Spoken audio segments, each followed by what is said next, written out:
Storytelling muna tayo mga freni.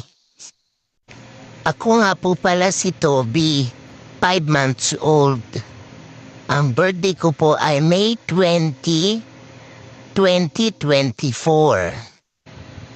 3 months pa lang ako dito sa aking for mom at sa aking for lolay. Binigay lang po kasi ako nung best friend ng aking for lolay. Napakabait po nun. Marami yung binibigay sa for lolay ko. Isa na nga po ako doon. Yung best friend na ng for lolay ko, marami din yun alaga na for baby. Mapagmahal din yun sila. Gaya sa aking for mom at sa aking for lolay.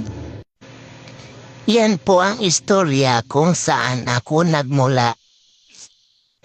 At kung paano po ako napunta sa